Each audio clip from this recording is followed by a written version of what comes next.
अस्सलाम वालेकुम। Jain mobile lab में खुश आमदीद। जैसा कि आप जानते हैं कि मेरे चैनल जैन मोबाइल लैब पर ईएफटी प्रो का कोर्स चल रहा है। तो आज हम ईएफटी प्रो के कोर्स में देखेंगे कि एमटी के मोबाइल के सॉफ्टवेयर को आपने बैकअप किस तरह से करना है, एमटी के वाले फ़ोन की फ़ाइल को आपने किस तरह कॉपी करना है अपने कंप्यूटर में। तो आइए मैं आपको लिए चलता हूँ ईएफटी डोंगल के सेटअप पर। तो आइए देखते हैं। मैंने ईएफटी डोंगल का सेटअप जो है वो ओपन किया है। मैंने एमटी के को सेलेक्ट किया है और एमटी के डायरेक्ट ऑपरेशन मेथड 2, और यहाँ से हम देखेंगे कि फ़ाइल को आपने डंप किस तरह करना है। फुल भी आप बैकअप कर सकते हैं मोबाइल का, जिसमें यूज़र डेटा भी शामिल होगा, और यूज़र डेटा के अलावा भी आप फाइल को कॉपी कर सकते हैं। यूज़र डेटा के बगैर भी आप फाइल को कॉपी कर सकते हैं। तो मैं यूज़र डेटा जो है उसको स्किप कर रहा हूँ और मोबाइल जो है उसका बैकअप करने लगा हूँ।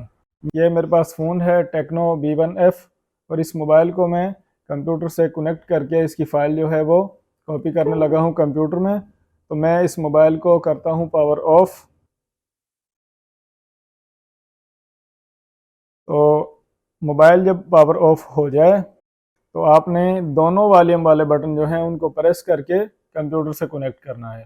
तो मैं यहाँ से स्टार्ट पर क्लिक करता हूँ। यहाँ पर आपने एक फ़ोल्डर सेलेक्ट करना है। जिस तरह मैं डेस्कटॉप पर एक फ़ोल्डर बना देता हूँ,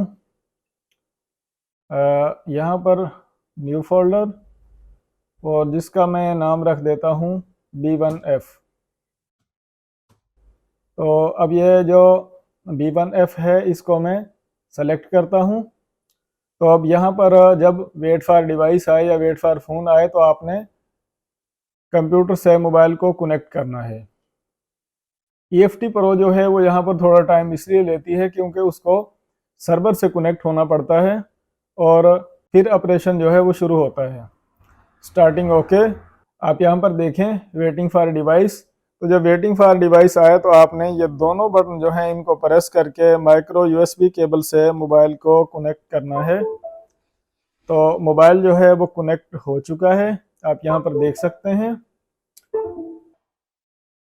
रीडिंग जो है वो स्टार्ट हो चुकी है। मोबाइल को मैं इस तरह यहाँ पर रख देता हूँ और फाइल जो है वो कॉपी होना शुरू हो गई है।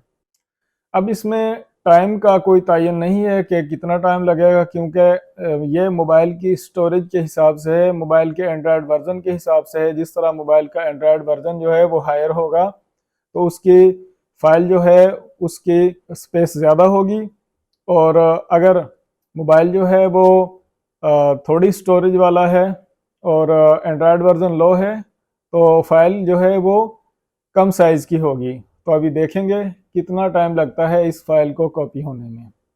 आया कि कंप्लीट फाइल जो है वो कॉपी होती भी है या नहीं, क्योंकि ये जो डायरेक्ट ऑपरेशन है मेथड 2, इसमें हालिया एक दो अपडेट्स में ये चीज़ें ऐड की गई हैं। तो मुकम्मल बैकअप करके देखेंगे।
आप देख सकते हैं कि फाइल जो है वो कॉपी तो हो रही है, एरर तो कोई नहीं आया, लेकिन ये जो ऊपर फाइलें हैं इनमें सबसे ज़्यादा टाइम जो है वो इस वेंडर फाइल ने लिया है, और उसके बाद ये छोटी छोटी फाइलें हैं, और अब ये जो सिस्टम फाइल है ये सबसे बड़ी फाइल होती है मोबाइल की फ्लैश फाइल की। तो अभी तकरीबन 25 मिनट की वीडियो जो है वो हो चुकी है।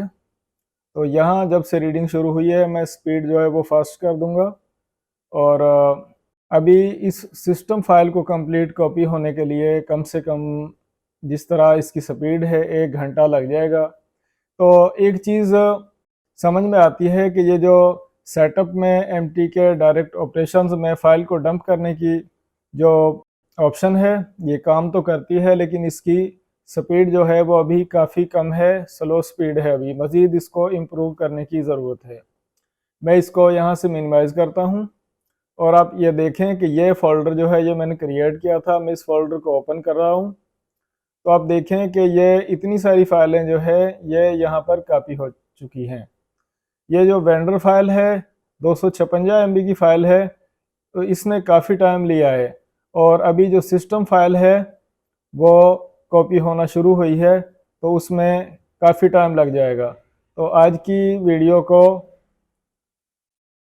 मैं यहीं पर ख़त्म कर रहा हूँ, क्योंकि आगे इस सिस्टम फाइल को कंप्लीट कॉपी करने के लिए बहुत ज़्यादा टाइम की ज़रूरत है। तो ये जो है ऑप्शन बस आपको समझ आनी चाहिए। अगर इस तरह फाइल को कॉपी करने की ज़रूरत पड़े तो आप मोबाइल को कनेक्ट करके सेटअप को मिनिमाइज़ कर दें और बाकी अपना काम करते रहें, तो फाइल जो है ये घंटे 1.5 घंटे में कॉपी हो जाएगी। तो आज की वीडियो में इतना ही। अपना ख्याल रखिएगा। अल्लाह हाफिज़।